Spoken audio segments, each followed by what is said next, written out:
தமிழராட்சி பார்த்துட்டு இருக்க எல்லாருக்குமே வணக்கம். ஒரு மகிழ்ச்சியான விஷயம் நாம் தமிழர் சொந்தங்களுக்கு இருக்கு அப்படின்னே சொல்லலாம். அது என்ன அப்படின்னு பார்த்தீங்கன்னா, மீண்டும் நாம் தமிழர் கட்சியில் நத்தம் சிவசங்கரன் அவர்கள் முக்கியமான தொகுதியான அம்பாசமுத்திரம் தொகுதியில போட்டியிடுறாரு அப்படின்றது ரொம்ப மகிழ்ச்சியான விஷயமா இருக்கு அப்படின்னே சொல்லலாம். என்ன அப்படின்னு பார்த்தீங்கன்னா, தமிழ் தேசியம் எனக்கு ரொம்ப முக்கியம், தமிழ் தேசியம் என் கொள்கை அப்படின்னு சொல்லிட்டு தமிழ் தேசியத்துக்கு மேல இருந்த பற்றால என்னதான் ஆனால் நாம் தமிழர் கட்சியை விட்டு நான் விலக மாட்டேன் அப்படின்னு சொல்லிட்டு ஒரே போடா நின்றிருந்த நத்தம் சிவசங்கரன் அவர்கள் சீமான் அவர்கள் கூட இருந்த பிரச்சனை தீர்ந்துடுச்சு அப்படின்றது ரொம்ப மகிழ்ச்சியான விஷயமா இருக்கு. எனவே இந்த வாட்டி நத்தம் சிவசங்கரன் அவர்கள் நாம் தமிழர் கட்சி சார்பாக அம்பாசமுத்திரம் தொகுதியில போட்டியிடுறாரு அப்படின்றது ஒண்ணு இருக்கு. ஏற்கனவே திண்டுக்கல் தொகுதியில அவர் போட்டியிடுறதா இருந்துச்சு அப்படின்ற செய்தி வெளிவந்துச்சு. ஆனா அது பொய்.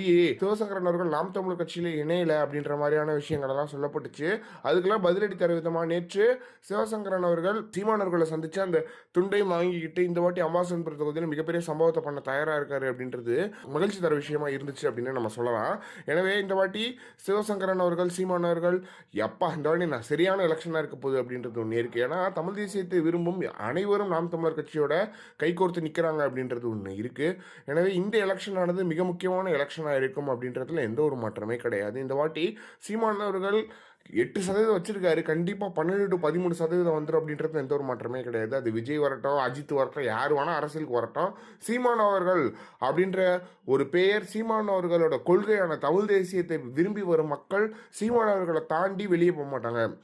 நிறைய நிபுணர்களே என்ன சொல்றாங்க அப்படின்னு பார்த்தீங்கன்னா, சீமானுக்கு வர ஓட்டு இல்லை, அவரோட கொள்கைக்கு வர ஓட்டு. எனவே அந்த ஓட்டு எங்கேயுமே போகாது. சீமான் அவர்கள் இந்த வாட்டி அதிகமாக தான் ஓட்டு வாங்குவார் அப்படின்றத ரொம்ப கிளியராக சொல்லியிருக்காங்க. எனவே இதுவே தெரியுது, இதுதான் சீமான் அவர்களோட அரசியல் அப்படின்றது தெரியுது. எனவே இதை பற்றி நீங்கள் என்ன நினைக்கிறீங்க அப்படின்றத மறக்காம கமெண்ட் பாக்ஸ்ல சொல்லுங்க.